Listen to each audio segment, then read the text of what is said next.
4 years after a 40-kilometer Russian armored column failed to capture Kyiv, the Kremlin is once again turning its eyes toward Ukraine's northern border, and this time, the weapon may not be tanks, but fear itself. Russia is now building what analysts call a ghost front: massive troop movements, nuclear drills, sabotage raids, drone incursions, and psychological warfare designed to force Ukraine into permanent panic. A single northern feint could pull thousands of Ukrainian troops away from Donetsk and Zaporizhia without Moscow firing a major shot.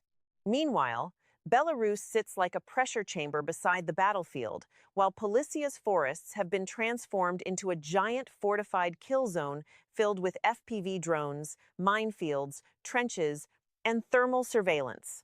This is no longer just a war for territory, it's a war to exhaust an entire nation's nervous system. When a war machine stops moving in one direction, it begins searching for pressure somewhere else. In the east, Russia's long-promised offensive has devolved into a grinding war of attrition. Around Donetsk, Russian forces claw forward village by village, paying a horrific price in men and munitions for gains measured in mere hundreds of meters. In Zaporizhia, the hoped-for breakthroughs have stalled completely. Exhausted offensives, slow and costly advances, and mounting casualties have created deep strategic frustration in the Kremlin. The Eastern Front is bleeding Russia dry without delivering decisive momentum. Unable to achieve a clean breakthrough, Putin is shifting strategy. He needs leverage, uncertainty, and operational distraction.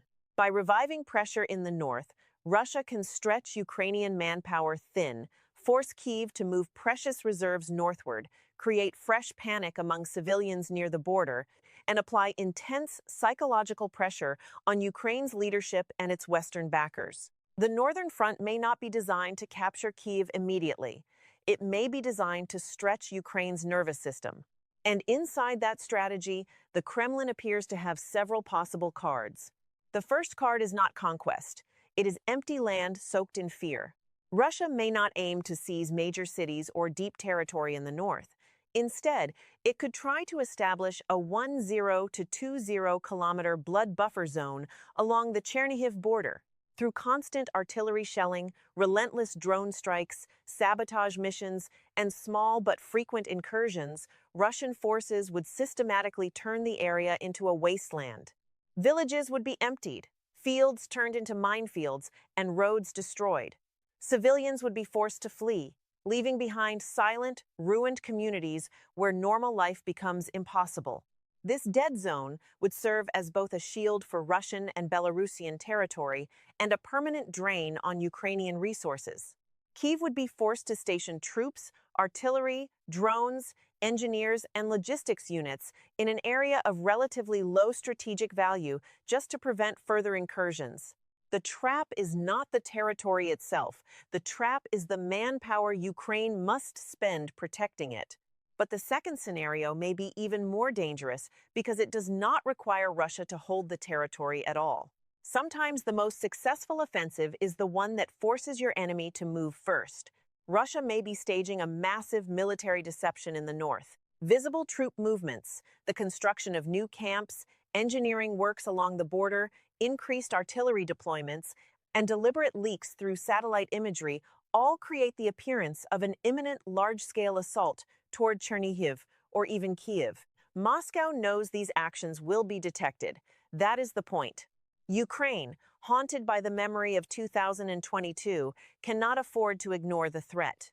Kyiv would be forced to react quickly, pulling elite brigades, air defense systems, and artillery units away from the hot zones in the east and south to reinforce the northern border. In reality, Russia may have little intention of launching a major offensive there. The true targets remain the grinding advances in Donetsk and the critical southern front in Zaporizhia. By creating this northern phantom threat, the Kremlin buys itself precious time and space. Every Ukrainian brigade moved north is a brigade missing somewhere else. The north becomes a grand feint, a distraction that weakens Ukraine's overall defense without Russia needing to fire a single unnecessary shot in that direction.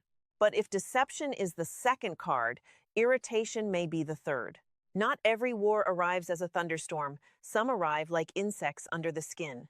Instead of a massive armored assault, Russia may unleash a relentless campaign of low-level harassment across the northern border.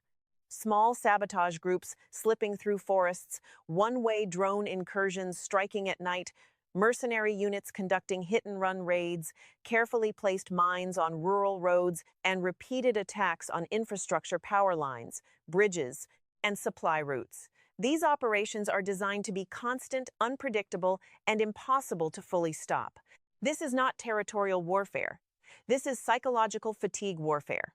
Ukrainian forces must maintain round-the-clock patrols through dense forests, rotate exhausted troops, monitor every suspicious movement on thermal cameras, and stay on high alert 24/7.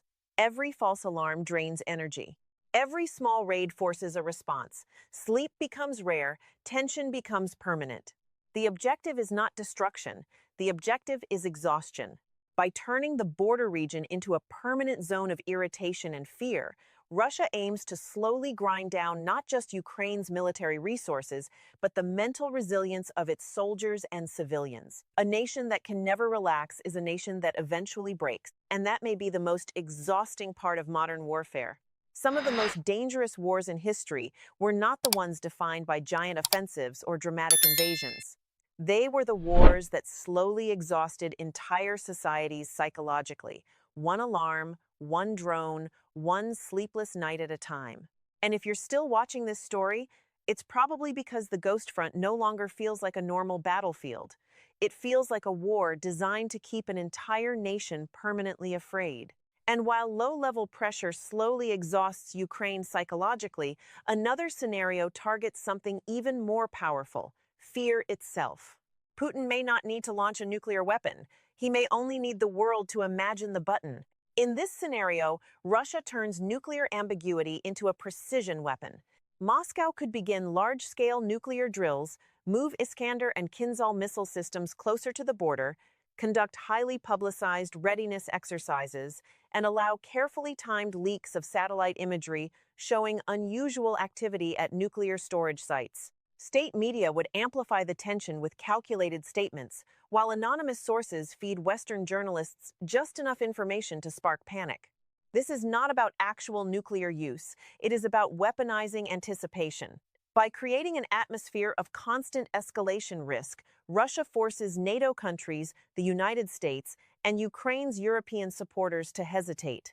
Every discussion about sending long-range weapons or allowing strikes deep into Russia becomes weighed against the fear of crossing a red line. Fear can force strategic reactions before a single shot is fired.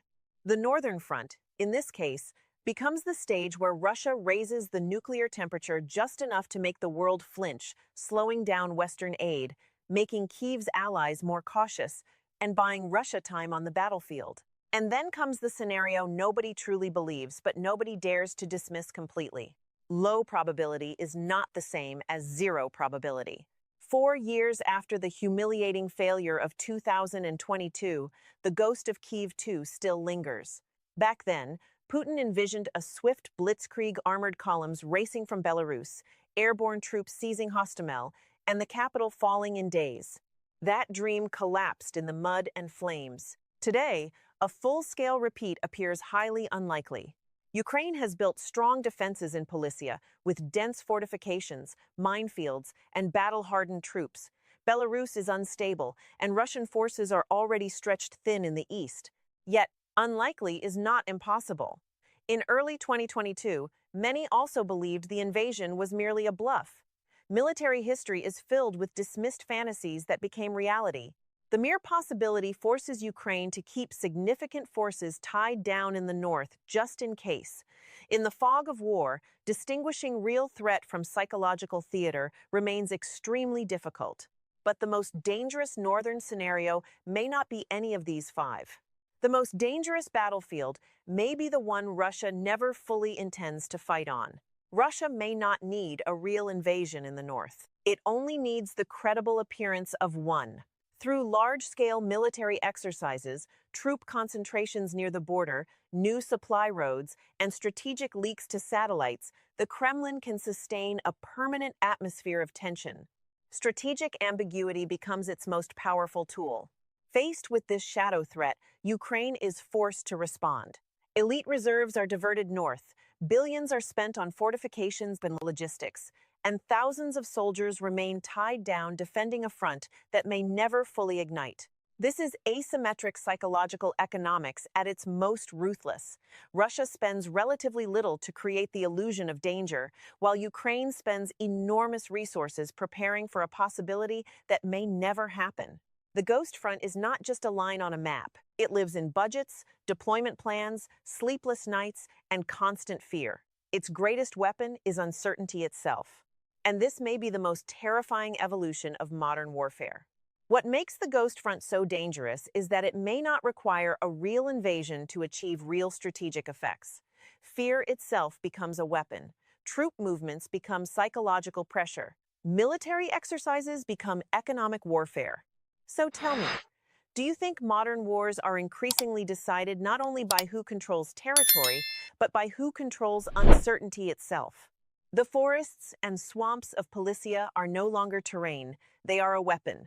Stretching across northern Ukraine, this vast region of dense ancient forests, winding rivers, vast swamps, and deep mud forms a natural fortress. Narrow roads and soft ground turn heavy armored columns into slow, vulnerable targets, just as they did in 2022.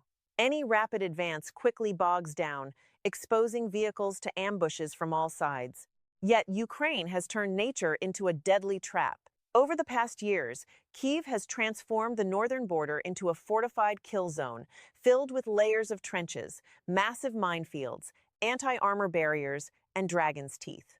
A sophisticated network of FPV drone teams, thermal surveillance, and rapid response hunter units covers every meter of the land. In Polissia, armored vehicles no longer move through terrain. They move through a predator ecosystem. Any Russian attack would face not only mud and forests, but swarms of explosive drones and experienced defenders who know every trail. What was once a weakness has become one of Ukraine's strongest defensive advantages. And standing between Moscow and this nightmare terrain is one of the most unpredictable leaders in Europe.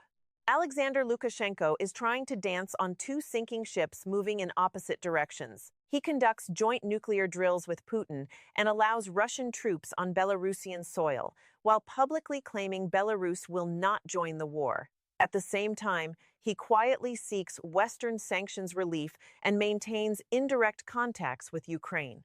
Caught between total dependence on Russia and the need for economic survival, Lukashenko's regime is under immense pressure. Belarus is not simply a launch pad, it is a pressure chamber.